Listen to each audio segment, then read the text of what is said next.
So ఇవి మొలకలొచ్చిన seeds వచ్చేసి ఇలా పరిచేసుకోవాలి. అన్ని ఇలా పొడి పొడిగా ఉండాలి, జారుగా ఉండకూడదు అనమాట, పాడైపోతాయి, బూజొచ్చేస్తాయి. రోజు కూడా ఇలాగా మనం తడి పెడతాం కదా, అప్పుడు చూస్తూ ఉండాలి బూజు ఏమో ఎక్కాయా ఏంటి అనేసి. సో అలా కొంచెం వాటర్ చల్లేసి మళ్ళీ దాన్ని కప్పేసి ఇలా పెట్టేసేయాలన్నమాట, ఒక బౌల్లో కానీ దేంట్లో అయినా. ఇలా మొలకలు వచ్చేస్తాయి.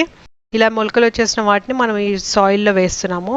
ఇలా అన్ని పరిచేసుకోవాలి, మొత్తం పాట్లో ఇలా స్ప్రెడ్ చేసేసుకోవాలి. స్ప్రెడ్ చేసేసుకున్న తర్వాత కోకోపీట్ వేస్తున్నాను. ఓన్లీ లైట్గా కోకోపీట్ వేస్తున్నాను, ఎందుకంటే మొలకలు ఎక్కువ వచ్చేసాయి కదా, ఇరిగిపోతాయేమో అనేసి నేను లైట్గా కోకోపీట్ వేస్తున్నాను. దానిపైన ఎగిరిపోకుండా కోకోపీట్ కొంచెం శాండ్ వేస్తున్నాను, ఇసుక. ఇలా వేసుకోవాలన్నమాట. మట్టి వేస్తే మళ్ళీ అన్నెసరీ బ్రేక్ అయిపోతాయేమో అనేసి మట్టి వేయట్లేదు.